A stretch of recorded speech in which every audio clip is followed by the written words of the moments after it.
Hello and welcome to Nationwide. I am Olajide Bello. Remember, you can watch this broadcast live on our website nta.ng/live and on our other social media handles displayed on your screen. Now let's start with the judiciary. The Supreme Court has dismissed 14 appeals against election of 6 governors. The Apex Court's decisions are based on lack of merit of all the appeals. Dele Atsumi of our judiciary desk reports. 2 panels of the Supreme Court comprising 5 justices in each decided all the 14 appeals from 6 states. The states are Delta, Ogun, Nasarawa, Gombe, Kebbi, and Kaduna. The Justice John Iyangokoro-led 5-man panel of justices decided 2 states' governorship election appeals. Justice Okoro-led panel dismissed the 3 appeals filed by the candidates of APC, Labour Party, and SDP against the declaration and return of the incumbent governor of Delta State. The panel, in a unanimous decision, also upheld the election of Dapo Abiodun as the duly elected governor of Ogun State. Ladi Adebutu of the PDP, as appellant, challenged the election of Governor Dapo Abiodun for non-compliance with the provisions of the Electoral Act 2022 in the conduct of the election. Justice Kudirat Kekere-Ekun led 5-man panel of justices adjudicated on appeals from Nasarawa, Gombe, Kebbi, and Kaduna states. The Apex Court upheld the declaration and return of Abdullahi Sule as governor of Nasarawa State, Inu Ayaya as duly elected governor of Gombe State, Nasir Idris as governor of Kebbi State, and Ubasani as governor of Kaduna State. All the appeals against the election were dismissed for lacking in merit. The decisions of the Apex Court on these 14 appeals have brought to a close all legal disputes on the conduct of the governorship election in those states. In Abuja, Dele Atumbi, NTA News. And to the Green Chambers, the House of Representatives Committee on Public Accounts has directed the Ministry and Industry, Trade and Investment to refund the sum of 75 billion naira allocated to its coronavirus intervention funds to the coffers of the government. Chairman of the committee, Bamdele Salam, affirmed this as the committee resumes investigative hearing on alleged mismanagement of COVID-19 intervention funds. National Assembly correspondent Joshua Gunjide has details. The Public Accounts Committee is investigating 56 ministries, departments and agencies of government on the utilization of COVID-19 intervention funds after a resolution on a motion raised by Secretariat Nyapa. The committee found out the refusal of the Ministry of Industries to honor its invitation on 3 occasions without prior notice of such action. Anyone who fails to appear without justifiable reason will leave us with no other option than to resolve the issues in investigation against them. It will be assumed that they do not have any justification for the expenditure of the monies released to them on COVID-19. The Federal Ministry of Health was also directed to return 10 billion naira earmarked for the production of COVID-19 vaccines, which was allegedly never utilized by the ministry. It is domiciled in the GIFMIS account of the Accountant General of the Federation. The GIFMIS account of the Accountant General of the Federation. You don't have access to the money. The Chief Executive Officer of the Rural Electrification Agency, RBA, Salih Johamed, was similarly directed to submit documents detailing the utilization of the agency's COVID-19 intervention funds before the close of work on Friday, January 19. From the National Assembly, Joshua Okonjide, NTA News. And away from the Green Chambers, the Minister of Interior, Lubumi Tujioju, has committed to efficient service delivery in all services of the ministry and easy access to all such services by citizens across the country. This was while playing host to Oba Muftar Badamosi the Olofa of Ofa and Oba Sharafa Buhari Onijagbo of Ijagbo, who were on courtesy visit to the minister in Abuja. The minister assured the monarchs that Ofa is very important to the government in passport administration, hence the passport office domiciled in the community. He, however, disclosed that the federal government plans to decentralize passport issuance so that Nigerians can easily obtain the vital travel document. The monarchs commended the minister for his dedication to duty and achievements so far, while requesting that a fire training academy be established in Ijagbo and a passport production center in Ofa to give the two communities a sense of belonging. Motorists plying major highways connecting Kano and other states and some neighboring countries are optimistic that the renewed hope agenda of President Bola Tinubu will address transportation challenges in the country. This was during the assessment visit by a team of engineers to the project rehabilitation site embarked by the Federal Road Maintenance Agency to ease transportation difficulties in the three northwestern states. Muhammad Ibrahim reports.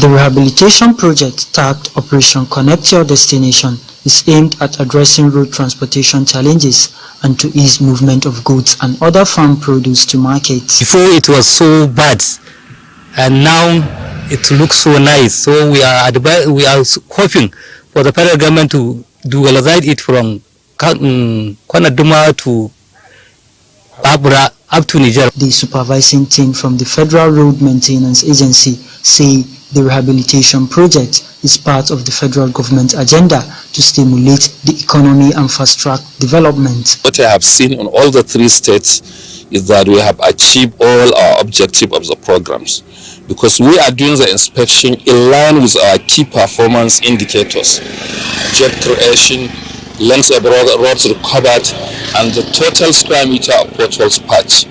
We have been able to cover more than 10 kilometers of road. The project covers major highways in Kano, Kaduna and Katsina states. Meanwhile, following destruction caused by flood waters and erosion affected roads in Yobe State are undergoing repairs and rehabilitation under the federal government's Operation Connect Your Destination. Adam Yusuf reports that work between Bauchi, Jigawa, Yobe and Borno states are receiving attention, much to the delight of residents and motorists plying the roads. Are critical infrastructure that accelerate growth and development of the economy of countries. A more reason behind the huge investment in the sector by the federal government over the years. Yobe is one of the states in the country enjoying presence of such infrastructure that have in recent times become source of concern for road users due to their deplorable conditions occasioned by flood and erosion. The federal government is, however, intervening as work has since commenced through the Federal Road Maintenance Agency to ease movement of goods and services. We are here purposely to inspect direct labor works under the Operation Connect to a Destination. This is an annual exercise. The scope of what we did along this alignment, Potiskum Udubo Bauchi State Border Road, includes cutting and patching of 235 square meters of potholes and reinstatement of shoulder drop. Some motorists plying the roads and residents were full of praises to the federal government for embarking on rehabilitation of the failed portions of the road. To them, repairing the affected roads would assist in connecting communities and reducing auto crashes on highways across the state. In Damaturu, Adam Yusuf. Federal Roads Maintenance Agency, FEMA, says plans are underway to fill up potholes and intervene in the repair of failed roads nationwide as the rainy season sets in. A Federal Road Maintenance Agency disclosed this when a delegation of engineers and an inspection visit to Ado Igede Itawure Road in Ekiti State. Olukemi Soni has details. Repair of 1 kilometer failed sections on the Ado Igede Itawure Road is aimed at providing safer and efficient road as well as to ameliorate the hardships road users face daily. The project, which is under the Operation Connect Your Destination, is a direct labor work aimed at patching all potholes and creating an extension on the shoulders of the road to control erosion.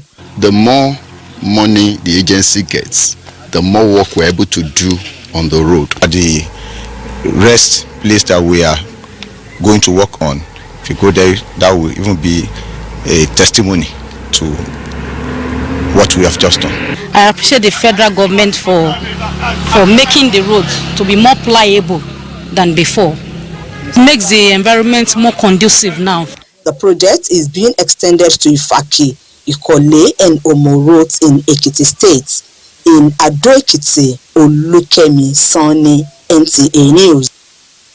Federal Capital Territory Minister Nyesom Wike has warned contractors handling projects against any form of infraction on infrastructure development. He handed down this warning during an inspection tour of road projects in Guzape and other parts of the city centre. Onoze Yakubu has the details. To see things for himself and a certain level of work, the FCT Minister Nyesom Wike embarked on an inspection tour of some ongoing road projects. First was the Guzape 2 layout, where the minister inspected different portions of the project. At the B6 and B12 routes within the central area, the minister frowns at infractions by the Apex Bank causing obstruction to the ongoing road construction. The B6 and B12 area, the road is done by Adamawa, and just like he had, the implementation of the government has said, by May they will handle. We are very happy, and we are trying to observe some obstruction by the central bank, which of course will not allow that. In another development, Nyesom Wike also met with contractors handling the rehabilitation and resurfacing of routes in Asokoro district and expressed his displeasure over the slow pace of work. You put this road traffic lighting, and then you take the road there, you get there, you don't see what they put. And then that is deceitful.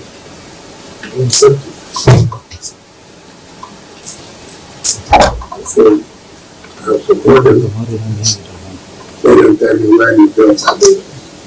Nobody collects the violation, and then you will not show seriousness. I have always said before, and I will continue to say it. We will not award contracts when we don't have. He added that with funds being provided, there is no room for lapses on the part of the contractors. Onoze Yakubu, NTA. And away from infrastructure development, Deltans have been in wide jubilation over the Supreme Court's judgment. They have dedicated victory to God and democracy. With this victory, Governor Sheriff Oborevwori is now the 6th governor of Delta State. Now let's join Tessie Koka to give us a feel of the mood. Tessie. Oh, thank you, Olajide. It's good to join you. Yes, we are here at the Government House Chapel in Delta State. And of course, Jide, I would like to tell you before I go further that PDP's stronghold in Delta politics has come to play with the emphatic victory. It shows that Governor Sheriff Oborevwori now has the latitude to govern Delta State unencumbered. There has been wide jubilation, Olajide, I must tell you. From the international airport, I was there earlier on, PDP faithful. We are there in jubilation, singing praises and saying that they are dedicating victory to democracy. And of course, I have some respondents here to throw more light on today's victory. So I have the former Chief Press Secretary to the immediate past governor, Olise Fajika. What does the victory mean to you? Well, what we're seeing today is the beauty of democracy. Ordinarily, on the 25th of February, when the election held, Deltans spoke loudly, voted for PDP and its governorship candidate. In the 25 local governments of Delta, PDP won clearly in 21. The nearest opponent, the APC, won in only full 4 local governments. But because democracy as it is allows for exercising of your right, ordinarily people spoke with their ballots. But allowing people to exercise rights, they went to judiciary. And today, having come through the entire spectrum of the judiciary, from the lower courts to the apex. Today it's decided from beginning. It has always been PDP won, Oborowori won, and today the apex port has spoken. That is victory for PDP, victory for our governor, Sheriff Oborowori. Now the destruction is over. It now gives him time to begin to work. Deltans are happy. Have another respondent.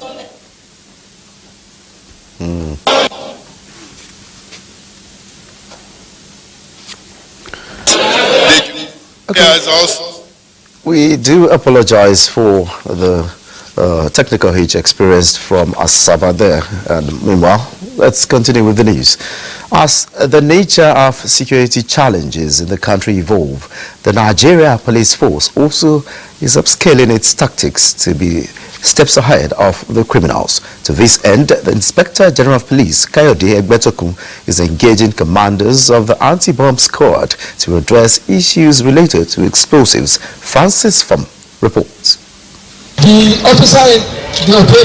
The anti-bomb squad of the Nigeria Police Force is responsible for the disposal of hazardous explosive devices and also neutralize bombs, conducts training, and presents evidence.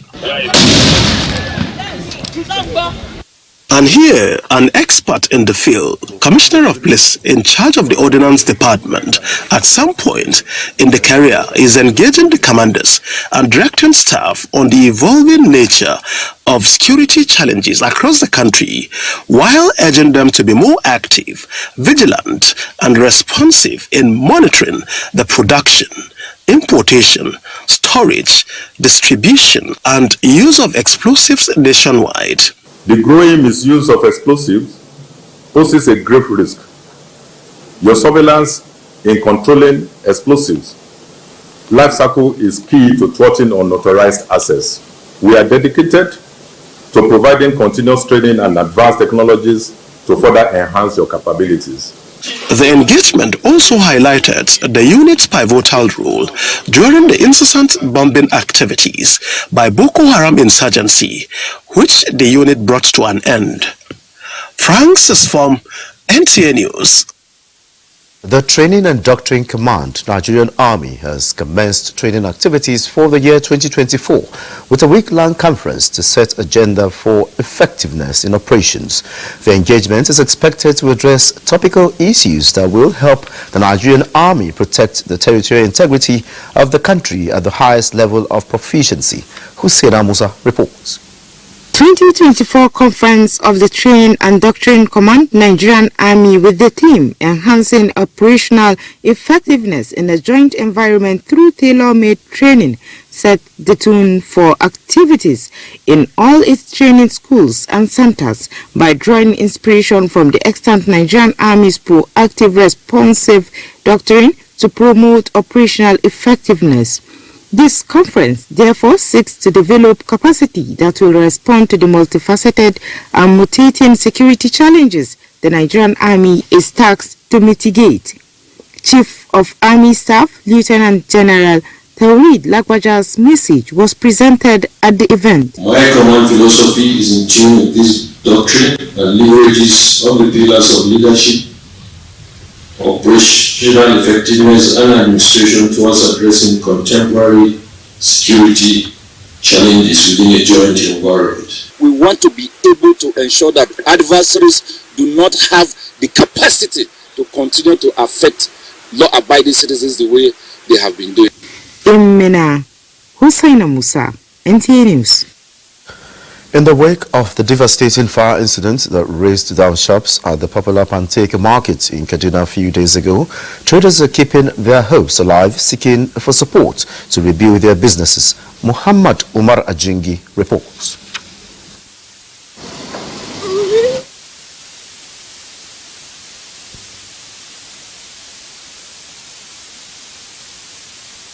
The once vibrant market with majorly wood materials in this section now empty, with the gutter space disheartening as the traders count their losses. So you can see this is my shop, nothing's there. Even all my documents, everything burnt to ashes. Me, I'm using bank loan to operate. So where will I go now? I'm begging God to help me. Abdulrazak Yusuf's 5 shops were razed down by the fire. This is my shop. I'm occupying 2 shops here, full of wood. I offloaded a full trailer load of wood to all God bonds. We could not pick anyone. Most of the shop owners were only left with pillars like this to identify their shops.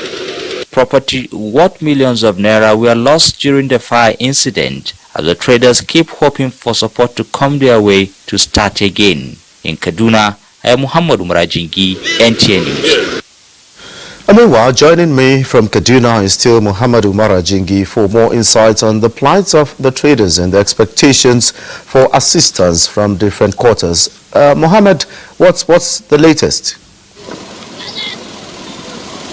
Well, Panteka Market is one of the popular markets in Kaduna State where people from different parts of the country come to buy, particularly construction materials.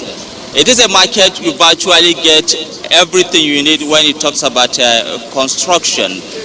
But it was gutted by fire a few days ago, not the entire market anyway.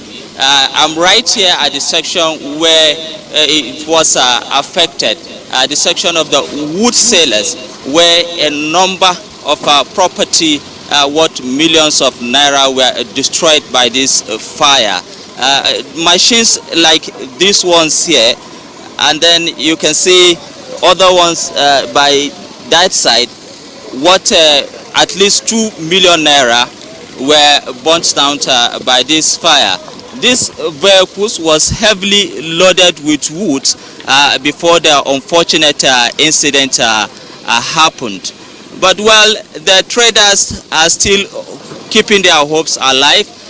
Some of them are gradually returning back to their shops, not as it was before, but trying to put their goods there to continue their businesses. And this is an issue that has brought for a lot more of discussion for the fact that these traders need to be properly registering their businesses in order to get some support or some insurance cover when unfortunate incidents like this happened.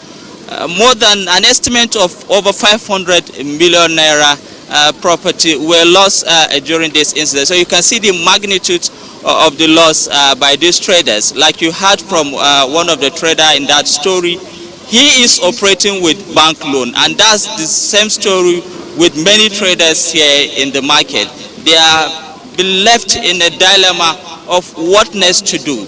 How would they start again? This is the situation here, but then they are still full of hopes that then things will surely get better, and they might likely get support from government or from other individuals for them to start their businesses again. All right, many thanks, Muhammad Umar Ajingi from Kaduna, for your inputs. Thank you. All right, you're watching Nationwide on the network service of the NTA. We pause for some messages. Nationwide continues shortly.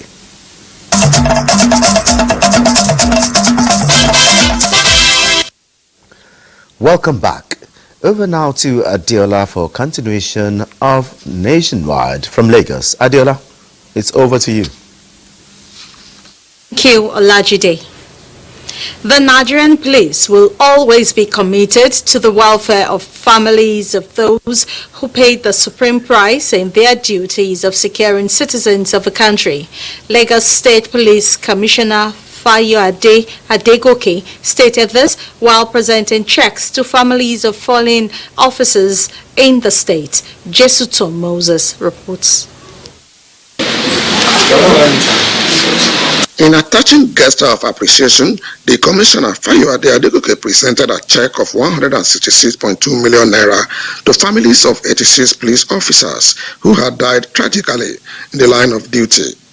The beneficiaries expressed their heartfelt gratitude to the police authorities for recognizing the sacrifices made by their loved ones. This display of support underscored the deep respect and commitment the force holds for its fallen heroes. Well, I'm happy that something actually turned up and that it didn't die in vain, at least. Thank government for what they have done for the beneficiary they give to us. The Lord will strengthen them in Jesus' name. Meanwhile, the police commissioner also disclosed that 37 criminal suspects were apprehended across the state in the last 1 month.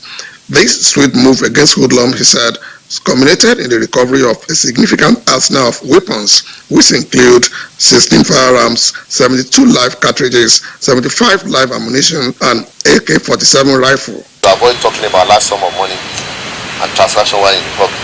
To avoid carrying ATM cards, expensive phone and devices in public or crowded places.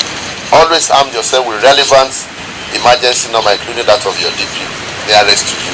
The enforcement officer charged residents to heighten security awareness in their domain, urging the public on vigilance and community engagement and cooperation to maintain safe environment for all. In Lagos, J. Sutton, Moses, NTA News. Remote jobs and other working systems adopted during the COVID-19 pandemic is gradually becoming popular, with a hike in costs of transportation and office running costs necessitating the need to imbibe the system of working from home. Joel Kukwala reports that experts says this system is, however, not applicable to all professions. Nigerians and the world were faced with several life changes brought about by the COVID-19 pandemic to prevent its spread. Few years down the line, while Nigerians have jettisoned what was then called the new normal, but this time around, the changes to work schedule and office structure is gradually returning due to rising costs of personnel and office maintenance. Experts say remote jobs or work from home is being practiced in advanced nations, and Nigeria has also keyed into this new normal again. So many people are coming to the office looking all stressed out from the transport difficulties they are facing, the increments in supporting the household. A lot of companies have understood that, okay, if you're not going to increase salaries, then just make it a bit lenient for staff to be able to support the difficulties they are facing. With the hiking cost of transportation and the traffic situation in Lagos, which respondents say often affects productivity, some companies are already thinking outside the box. The thing is this, you see, this social media, or I think this one was introduced during this coronavirus issues, and we never knew we would be at this age where our way of doing things is manpower. Teachers that you have to do your work before you get money. Those ones you have to go to your work. For e-money, electronic, technology business, so you can stay at home to cut cost and to cut transportation costs. Although not all jobs can be done online, however, experts say with improvement in technology and internet access, Nigerians can fully subscribe to online and remote jobs. In Lagos, Joel Kukwala, NTA News. And we're done from Lagos for now. Olajide is back to you. Many thanks, Adela, and welcome back to Abuja. Another group under the aegis of the All Progressives Congress has described President Bola Ahmed Tinubu as a transformer whose desire is to leave Nigeria better than he met it. The group commends the president for fighting corruption in the oil and gas sector and other life-changing reforms in education, marine economy and key areas where the nation is in dire need to advance. We applaud and celebrate our dear President, His Excellency Bola Ahmed Tinubu, the Executive President of the Federal Republic of Nigeria, for leadership he has given to Nigeria and the successes recorded. We are proud of the courage taken to remove the fuel subsidy and the resultant impact curbing corruption in the petroleum sector of the economy. The Northern youth also drummed support for the consideration of Udu Sikira Aduni for a ministerial appointment in view of her track records of achievement. And tact, her values and moral disposition, character have distinguished her. We also agree that Nigeria needs good leaders who possess credibility, have a bias for action, exhibit humility, stay authentic and present themselves as being consistent with high moral values. The body pledged to continue to strengthen ties with the present government to positively impact on the renewed hope agenda. The Federal Secretariat in Awka, the Anambra state capital, housing workers, was a mandate fulfilled by the federal government last year. The workers, no doubt, discharged their duties in a conducive working environment for maximum productivity. The beam of the workers presently is the exorbitant billings by the Enugu Electricity Distribution Company, EEDC, which has affected their outputs. Onome Okadibo has details. Is the Federal Secretariat Awka, inaugurated on 23rd May 2023. It comprises 498 office space with state-of-the-art conference hall. Workers express satisfaction over conducive working environment and express concern over poor electricity supply as a result of exorbitant bill by EDDC. The place is very nice, so to be candid, it's, I think second to none of its kind in this Anambra state. I feel so glad. I feel so happy with the federal government. The Controller of Federal Housing and Urban Development, Anambra State, said the Federal Secretariat is a welcome development as it has improved workers' productivity. The Federal Secretariat have liberated them from problems of furniture. Everything is unique. They have been given the enabling environment to work. The state-of-the-art secretariat has 4 lifts, ramp for physically challenged, and a solar powerhouse which powers the 4 lifts and some offices, a water reservoir. NTA Awka is not left out as it has 4 office space for staff. From Awka, Onome Okadibo, NTA News. Now, Onome is at the Federal Secretariat to tell us interventions done so far. Onome, can you keep us up to speed? Okay, the Federal Secretariat here in Awka Metropolis is a welcome development by civil servants. They said the Secretariat has really fulfilled all the necessary needs that Nigerian workers need to work in a conducive environment to be more productive. For example, they have the ramp which provide physically challenged people to have access to public offices, and of course they equally have a crèche where lactating mothers also drop their toddlers so that when their attention is needed, they can also attend to the baby and also attend to work without going far away from the Secretariat. So on the issue of light, I was able to meet the Controller of Federal Housing and Urban Development here in Awka. He said though when the Secretariat was inaugurated, there was power supply. Then by the time they went on break for them to allocate offices to federal establishment here in Awka, by the time they resumed, they brought a bill. The bill kept on coming and they are on estimated bill. So they felt the bill was just too huge for them to pay. So a visit to EDDC here in Awka Metropolis, they said yes, actually the bills are huge because they did not meet the first requirements when they issued them the first bill. The bill kept on building. It became so huge. So it's an issue here. But the federal government are working towards making prepaid meters ready for MDAs to have power supply in the Secretariat so that parastatals that actually need power supply will equally bring out something. They will equally bring out their best to ensure that there's productivity in their own agency. And of course, the Secretariat has a solar powerhouse that powers, though not all the offices, just the lifts and some offices. All right, many thanks, Onome Okadibo, there for keeping us up to speed. Many thanks.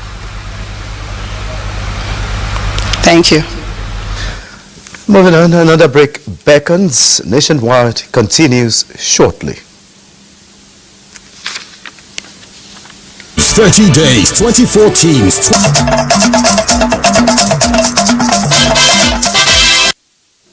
Many thanks for being there. Now let's join Ladidi in Maiduguri for stories making the rounds from that zone. Ladidi, take it up from here. Borno State Governor Babagana Umar Zulum has assented to the 2024 appropriation bill of over 358 billion naira passed by the state legislature.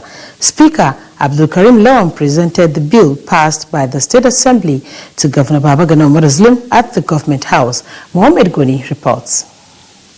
Governor Bagana Omar Azulum in December last year presented the 2024 appropriation bill to the tune of 340.6 billion naira to the State House of Assembly. After the legislative process, state lawmakers passed the appropriation bill in less than a month for the governor's assent with upward review of 18.1 billion naira.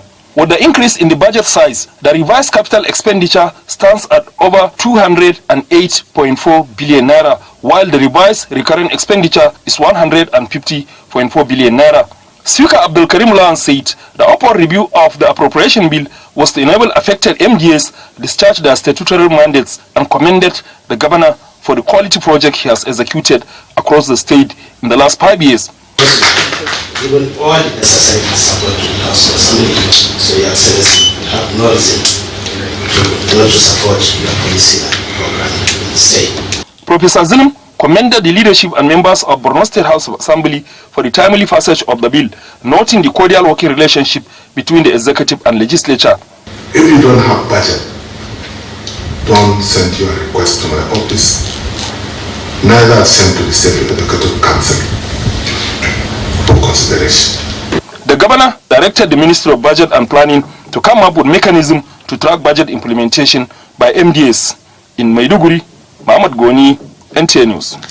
Borno State Independent Electoral Commission has expressed readiness for the conduct of local government council election tomorrow. Chairman of the commission, Law Mahmoud, says all election materials have been deployed to all the 23 local government areas in the state. Tina Toro reports. The Executive Chairman, Borno State Independent Electoral Commission, Lawan Maina Mahmoud, underscored the meticulous planning involved in acquiring and distributing electoral materials, which has so far been completed. He provided assurance that all necessary measures have been put in place for a hitch-free exercise across the 27 local government areas come this Saturday. The campaign will end tomorrow by 12 midnight. So out of the registered parties in the country, only 6 shown interest. Acknowledging the Commission's efforts, local government electoral officers lauded the provision of essential equipment and the deployment of well-trained individuals for the election. BOSEC is actively encouraging the citizens to turn out in large number, emphasizing its commitment to orchestrating a fair and transparent electoral process. Meanwhile, the Borno State Chief Judge, Justice Kashim Zanna, has inaugurated a 3-man panel of judges to ensure free and fair elections at the local government council for the sustenance of democracy and good governance. Justice Kashim Zanna urged the judges to be just and fair, stressing that any deliberate attempt to jeopardize the process will attract penalty with consequences on their career. Must resist all negative temptations. Any deliberate transgression will be severely punished. Chairman of the Local Government Election Tribunal appreciated the Chief Judge for the task and pledged to discharge their duties in accordance with the law. In Maiduguri, Tina Turu, NTA News. That does it from Maiduguri. Nationwide continues with Olajide in Abuja. Olajide is back to you. Many thanks, Ladidi, and welcome back to Abuja. Over 24,276 households affected by the 2022 flood disaster in Adamawa State benefited from the sharing of food and non-food items provided by the National Emergency Management Agency. This was evident during the flag-off exercise of the Special National Academic and Livelihood Emergency Intervention for persons affected by floods in the state by the federal government. Simon Asha reports. Over the years, the devastating effects of flood disaster in Adamawa State has ravaged communities, farmlands, houses with property. What million of naira destroyed that has thrown the victims into untold hardship. The flag-off distribution exercise of the Special National Economic and Livelihood Emergency Intervention to persons affected by the 2022 flood and the most vulnerable persons in Adamawa State is to give them a sense of belonging and support the urgent restoration of normalcy to boost their socio-economic well-being. 24,276 households in the state are said to have been affected, hence the sharing of livelihood relief materials such as sewing machine and grinding machines with food and non-food items, farming inputs received by the beneficiaries. We want to thank you, to thank the federal government for these supports, and we pray that the Lord will help the government to continue helping the vulnerable people. The intervention is also expected to drive the sustainable socio-economic resilience of the targeted most vulnerable individuals in the state, and at the same time stimulate value chain agricultural activities of farmers at the grassroots. The essence of bringing this intervention for farmers, at least they will have a very good crop, especially those our people in the rural areas. The seedlings and other things, we feel it is necessary to start distributing this to some of the beneficiaries, which we've launched today. He further advised the beneficiaries to use the items for the purpose intended. In Yola, Simon Asher, NTA News. The National Identity Management Commission, NIMC, is working with relevant authorities, especially security agencies, to end unwholesome practices linked with the National Identity Number, NIN, while fighting insecurity in the country. This is contained in the message of NIMC Director General Abisoye Kokau-Dushote to the 2023 consultation workshop on Nigeria Digital Identification for Development Project. Olusheye Adiago was there. In recent times, the National Identity Number, NIN, has become a mandatory requirement for accessing several government services in Nigeria. Yet, eligible citizens in millions have not been enrolled. Persons with disabilities and vulnerable groups have largely been missing in the NIN coverage. So at this meeting, experts emphasize formulation of frameworks and developing instruments that will operationalize the principles of broad inclusion to help build an inclusive foundational ID system. This idea is to ensure that vulnerable and marginalized individuals and groups are given visibility and adequately considered in the identity system. Ayobami Abiola is technical assistant to the Director General of NIMC. There have been previous engagements requiring people to use the NIN to register their SIM cards. However, in some cases, people have been able to circumvent that. However, NIMC is working very closely with the security agencies to ensure that we are able to use the NIN in a way which helps to secure the country. With the team fostering inclusion and feedback mechanism in the Nigeria Digital ID4D project, the resolution of this consultation workshop is to take the message of NIN to everyone and ensure that no one is denied the right to a verifiable identity. In Abuja, Olusheye Adiagbo, NTA News. Abia State Governor Alex Oti has launched the Abia Global Economic Advisory Council with a former Director General of the Security and Exchange Commission, Aruma Ote, as chairman. The council will work with the state government to bring opportunities inherent in the state to the attention of the global community. Ifamandu Kole reports. The council, which comprises 18 distinguished Nigerians with global recognition in economics, has a former CBN governor and 14th Emir of Kano, Mohammed Sanusi, and Dr. Bolaji Balogun as co-chairmen.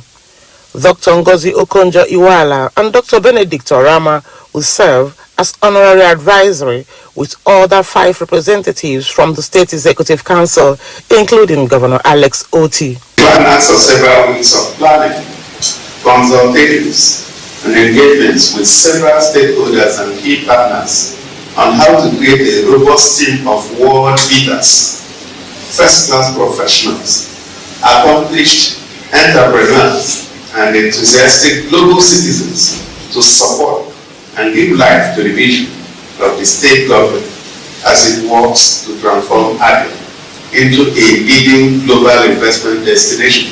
Chairman of the newly inaugurated council and others assured the governor of the council's readiness to support his vision of making Abia the fastest growing economy in the region. I have no doubt that bring all of us together, that you will be open to the rich wealth of advice that will come from around the world. To give advice is one thing, to implement it is another. And one of the greatest advantages that Abia has is to have a governor with the intellectual capacity, because sometimes you advise people and if they're not smart, they don't understand what advice you give. In Umuahia, Ifeoma Ndukole, NTA News. Now let's join our sport desk for sport update.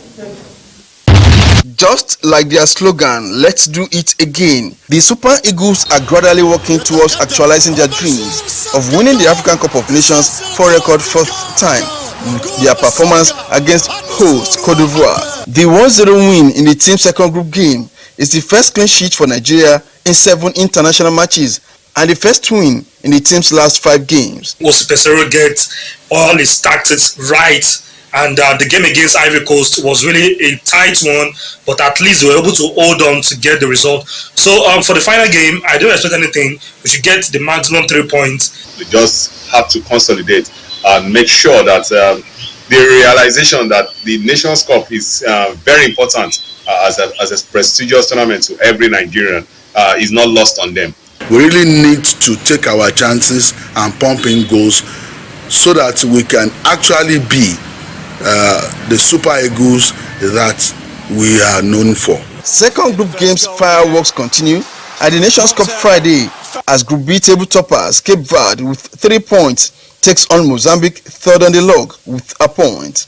In Group C, it will be the battle of the Lions as Teranga Lions of Senegal with 3 points advantage tackles with the indomitable Lions of Cameroon with a point. The third match of the day will see pointless Gambia do battle against Guinea with a point. Nigeria's under-20 female national team, the Falconets, continue their build-up ahead of the second leg match with their counterparts from Burundi towards the 2024 FIFA World Cup. The qualifying match is slated for Saturday at the Moshood Abiola National Stadium, Abuja. The Nigerian girls are going to the match with a 1-0 first leg advantage score.